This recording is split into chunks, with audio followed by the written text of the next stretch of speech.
இருக்கு. ஆனா இந்த மர்மமான மீன் என்னதுன்னு தான் எனக்கு இன்னும் புரிய மாட்டேங்குது. இது என்னன்னு என்னால சொல்ல முடியல. அது வந்து கடல்ல நிறைய விசித்திரமான கடல்வாழ் உயிரினங்கள்லாம் இருக்கு. இது எதுவா வேணாலும் இருக்கலாம். ஒருவேளை அது இன்னொரு ஜெம்ஸ்டோன் டால்பினா இருக்கலாம். என்ன? எங்க? யார்கிட்டயும் சொல்ல மாட்டேன்னு என்கிட்ட சொன்னீங்க. சாரி, நீ மார்கவ மட்டும் தான் சொன்னேன்னு நினைச்சேன். ஏன்னா எங்களுக்குள்ள ஒளிவு மறைவில்ல. சரி, ஆனா தயவு செஞ்சு மார்க்கோ கிட்ட மட்டும் சொல்லிடாதீங்க. இது நமக்குள்ளே ரகசியமா இருக்கணும், சரியா? மனிதர்களை நம்பவே முடியாது, தெரியுமா? மனிதர்களா?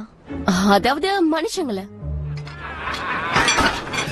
ஒரு நிமிஷம், அது என்ன சாண்ட்விச் பாரா? நீ இப்போ சாண்ட்விச்சஸ் தான் சொன்ன. ஏன் அளவுக்கு யாரும் சாண்ட்விச்சஸ் விரும்ப மாட்டாங்க. அதாவது சாண்டால உருவாக்கப்பட்ட விச் மாதிரியா? நல்லா ஜோக் அடிக்கிற.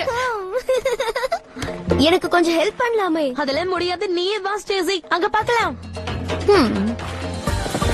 வழி விடுங்க, நான் வந்துகிட்டு இருக்கேன். அவ அதை எவ்வளவு வேகமா ஓட்டுறா பாருங்களேன். நான் இதுல இருந்து ஒண்ணு எடுத்துக்கிறேன், அப்புறம் இன்னொன்னு எடுத்துக்கிறேன்.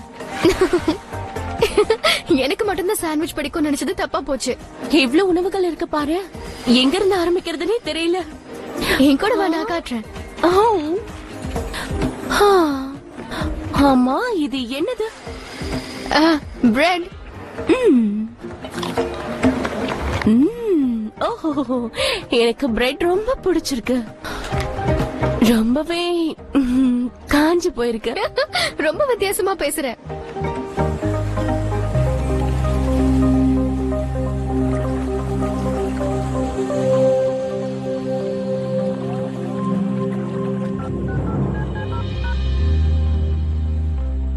இங்க பாரு யுகோ, நாளைக்கு மத்தியானம் இல்லாம உன்னால கொஞ்சம் சீக்கிரம் வர முடியுமா?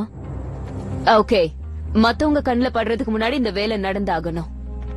சரி, அப்ப காலையில வந்துரு. கவலைப்படாத செல்ல டால்பின், நீ எனக்கு நிறைய பணத்தை சம்பாரிச்சு கொடுக்க போற. இது ரொம்பவே சூப்பரா இருக்கு. உன்னால கண்டுபிடிக்க முடியுதான்னு பாக்கலாம். இது ஒரு பெரிய கஷ்டமா? அதுதான். எப்படி அது காணாம போச்சு? Hi friends. எவ்வளவு சீக்கிரமா வந்து